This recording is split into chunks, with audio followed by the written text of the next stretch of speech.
Hello मेरे प्यारे बच्चों। जैसे कि हमने पिछले पिछली बार जो हमारी पहली इकाई है और उसमें का जो हमारा तीसरा हास्य व्यंग्य निबंध है, वह रे हमदर्द नामक जो निबंध है उसके बारे में हमने सविस्तर रूप से अध्ययन किया है। और आज हम जो हमारी जो पहली इकाई है और उसमें का जो चौथा जो पूरक पठन है या फिर हाइकू है, पूरक पठन है, इसके बारे में आज हम अध्ययन करने वाले हैं। मन पूरक पठन विकास परिहार जी का यह पूरक पठन है और इसके बारे में हम अध्ययन करने वाले हैं। और इसकी विधा है हाइकू। इसकी मन पूरक पठन है, लेकिन इसकी जो विधा है वह विधा कौन सी है? हाइकू।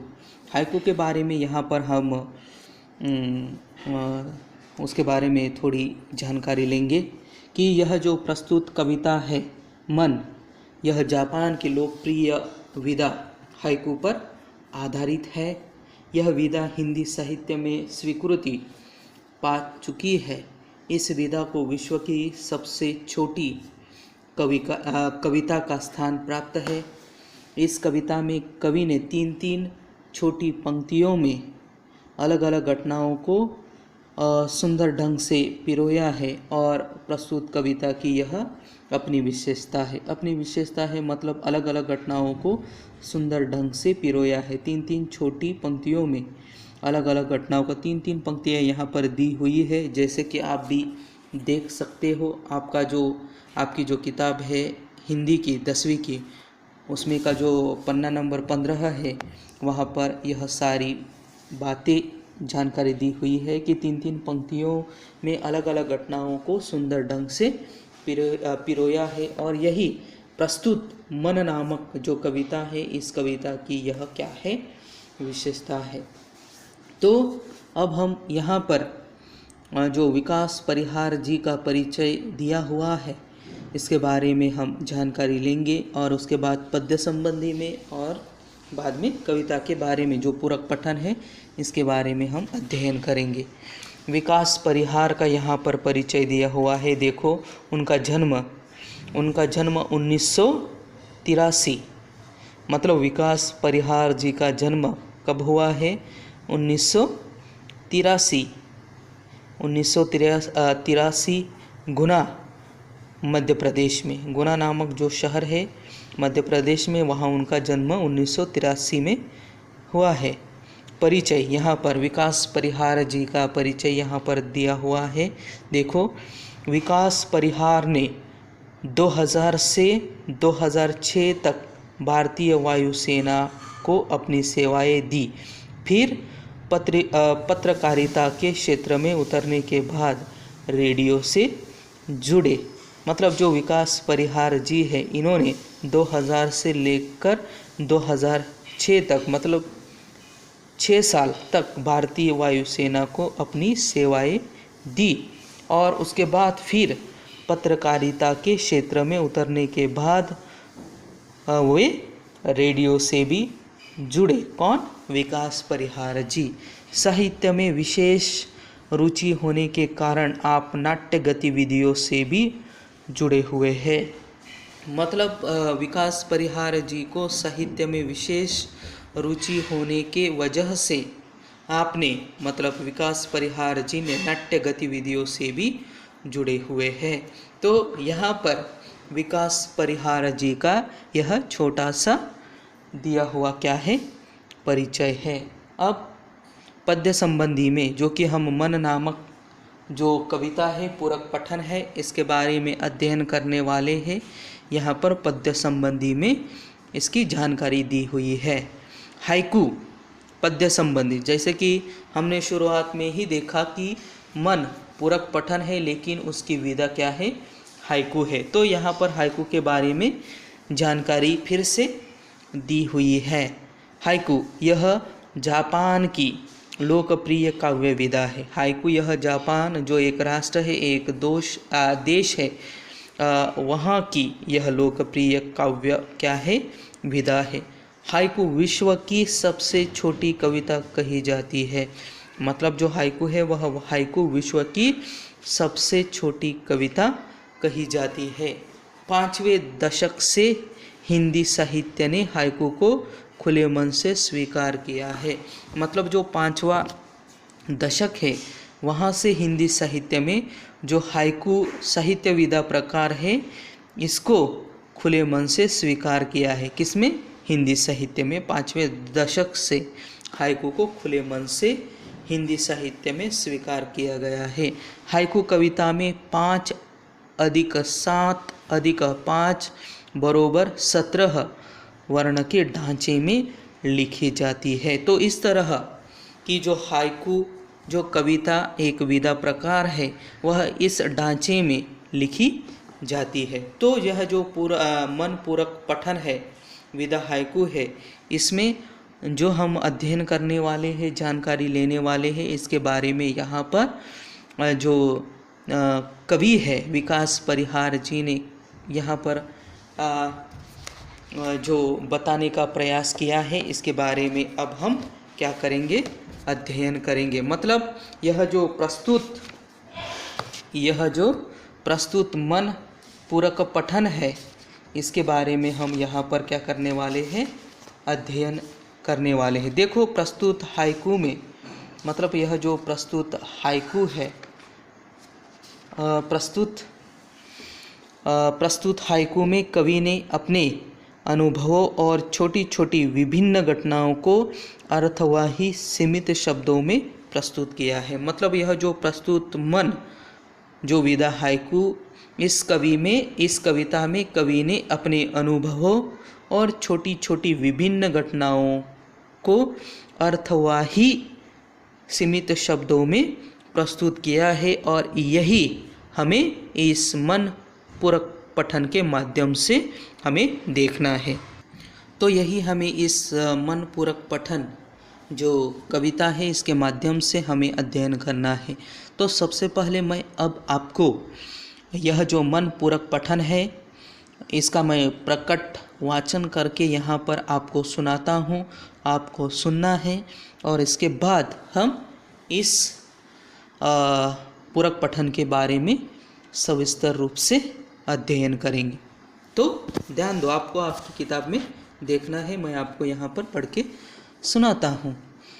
घना अंधेरा चमकता प्रकाश और अधिक, घना अंधेरा चमकता प्रकाश और अधिक, करते जाओ पानी की मत सोचो जीवन सारा, जीवन नैया मझधार में डोले संभाले कौन, रंग बिरंगे रंग संग लेकर आया फागुन, कांटों के बीच खिलखिलाता फूल देता प्रेरणा, भीतरी कुंठा आँखों के द्वार से आई बाहर, खारे जल से धुल गई विषाद मन पावन, मृत्यु को जीना जीवन विष पीना है जी विषा।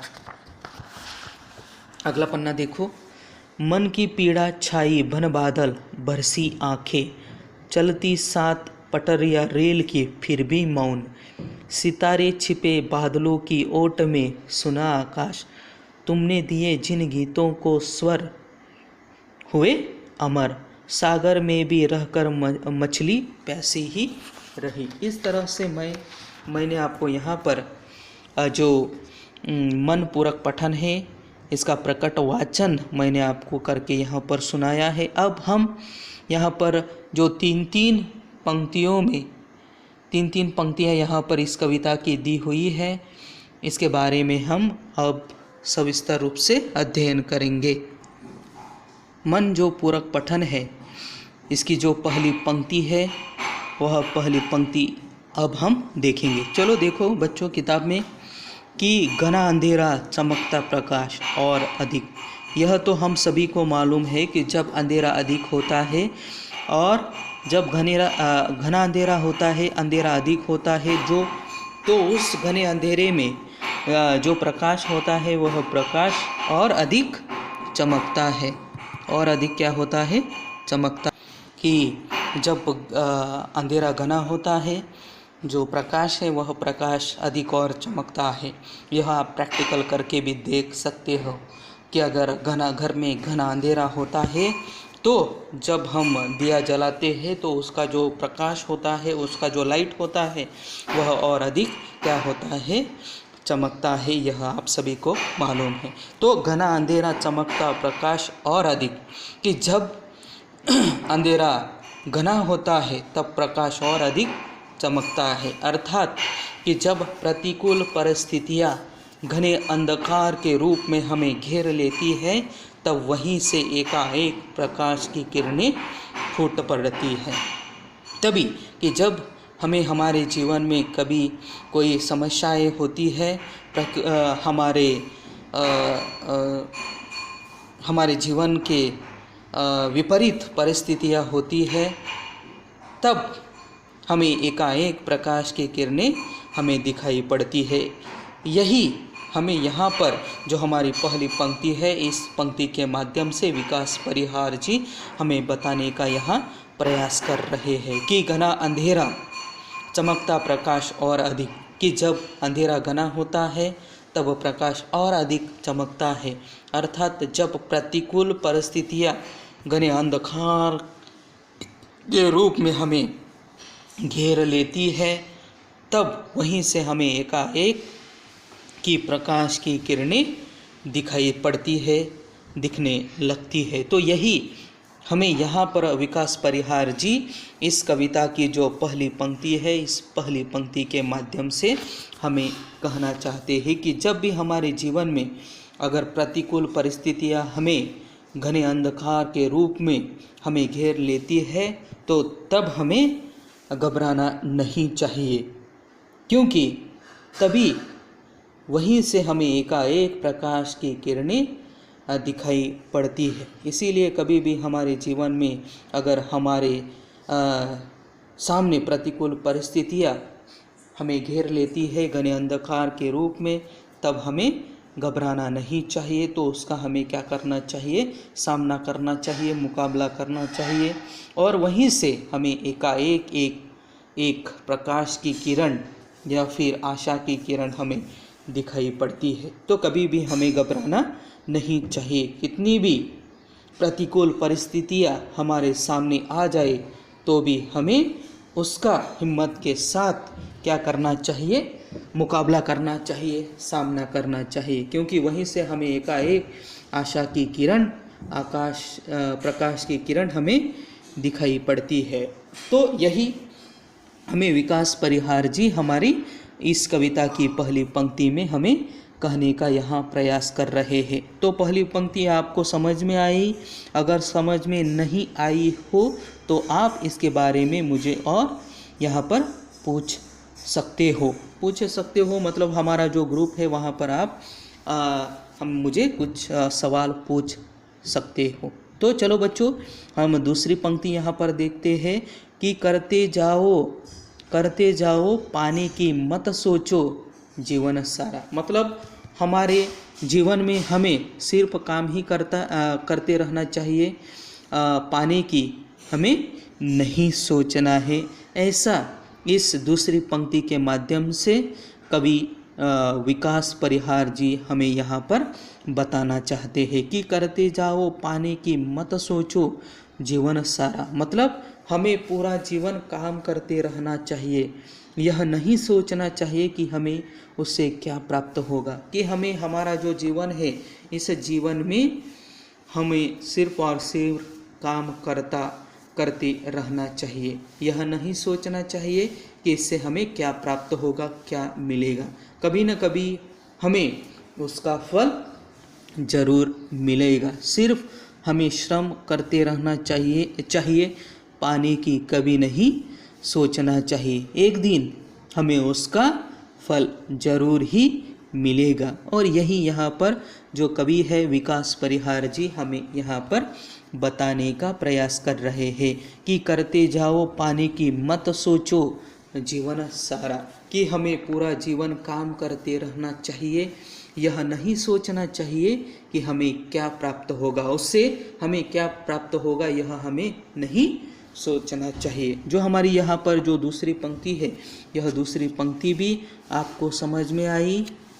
तो चलो हम अब अगली जो दूसरी पंक्ति है उसके बारे में जानकारी लेंगे कि जीवन नैया मझधार में डोले संभाले कौन। जीवन नैया मझधार में डोले संभाले कौन। जीवन नैया मझधार में डोले संभाले कौन। मझधार, मझधार मतलब यहाँ पर जो आपकी किताब है और उस किताब में भी उसका मतलब यहाँ पर दिया हुआ है।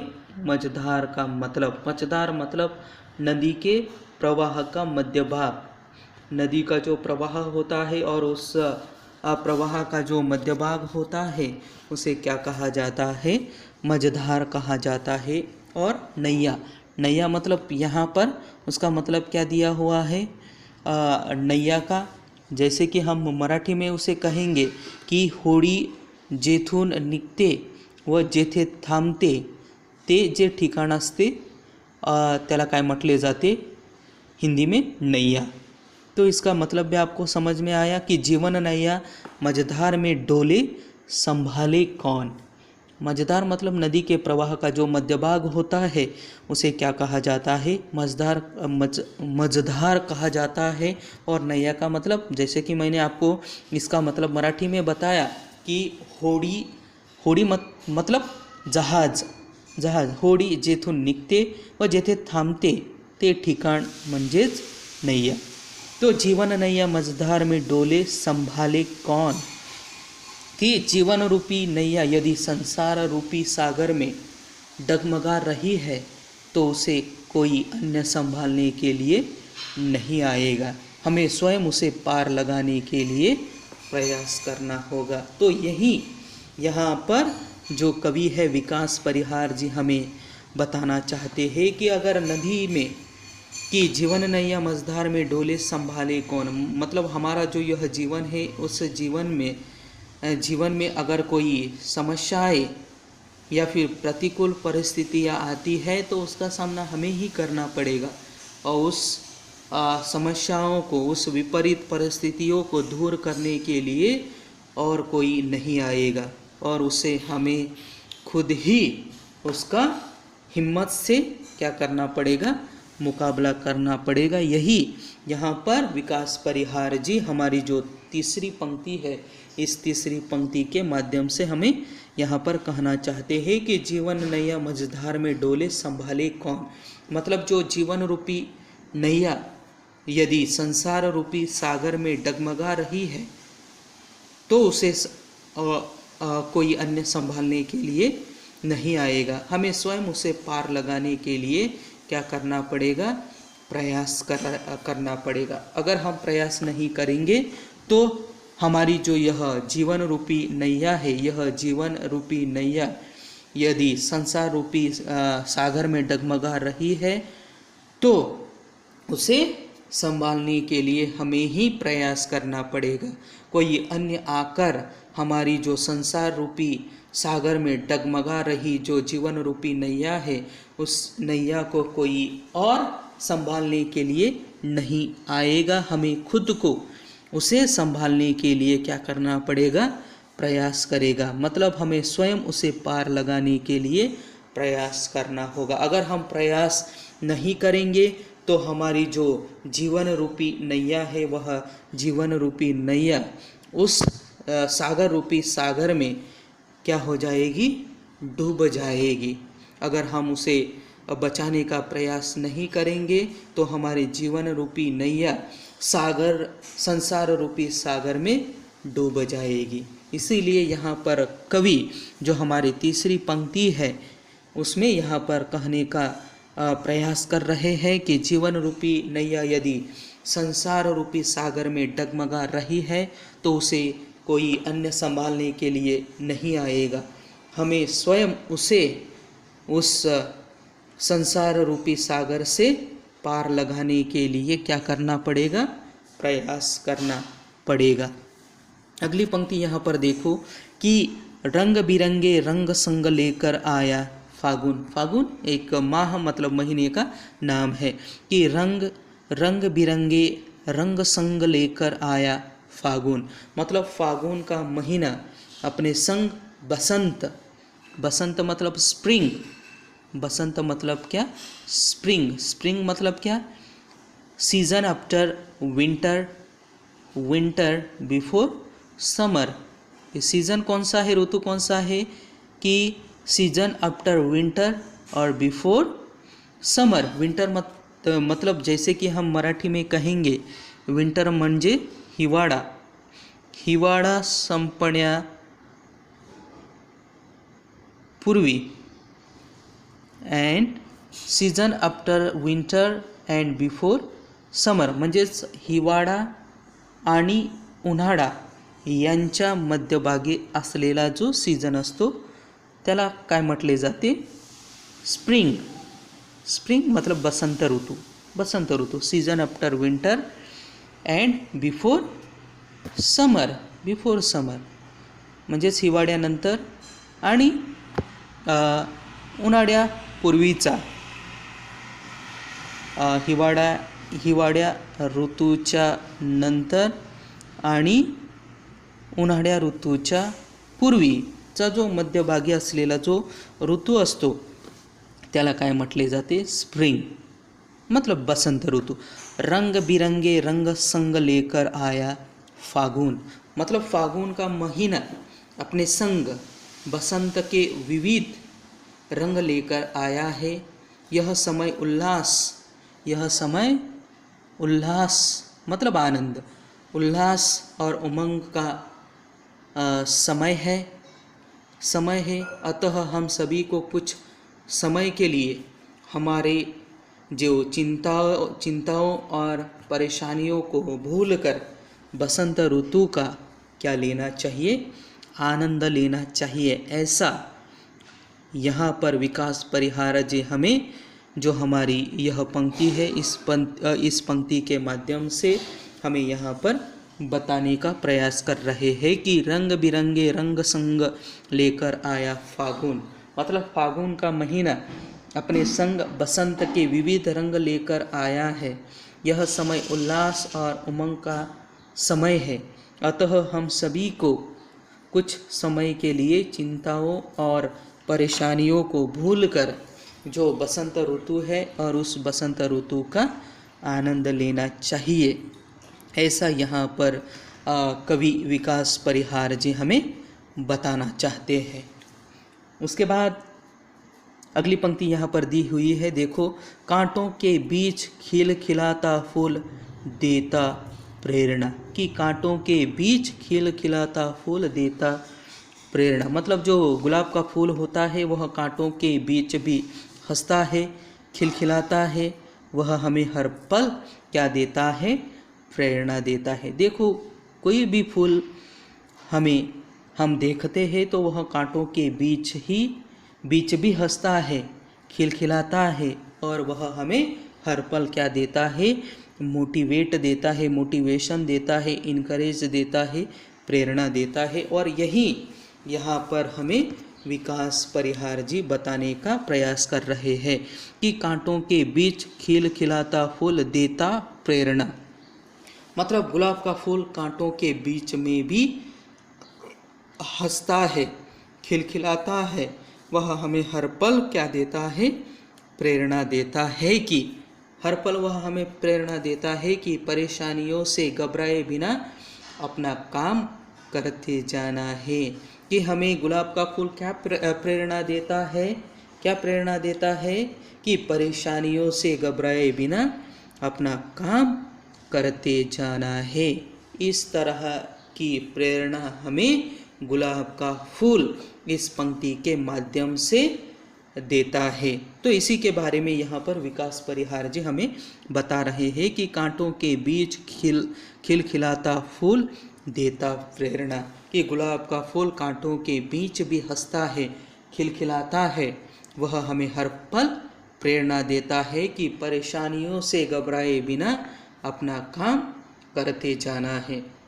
कि मनुष्य का जीवन है और इस जीवन में हर समय हर पल परेशानियाँ आती रहेगी और जाती रहेगी, तो इसका हमें क्या करना चाहिए, सामना करना चाहिए। हमें इस परेशानियों से घबराए बिना हमें इसका सामना करना चाहिए, मुकाबला करना चाहिए और अपना काम करते जाना है। और यही संदेश यहाँ पर विकास परिहार जी हमें इस पंक्ति के माध्यम से देने का प्रयास कर रहा है। तो अब तक जितनी भी पंक्तियाँ हमने देखी और इन पंक्तियों के बारे में हमने अध्ययन किया या फिर जानकारी ली, और इन पंक्तियों के बारे में अगर आपके मन में कोई शंका हो तो हमारा जो ग्रुप है 10वीं कक्षा का, वहाँ पर आप मुझे बेझिझक सवाल पूछ सकते हो।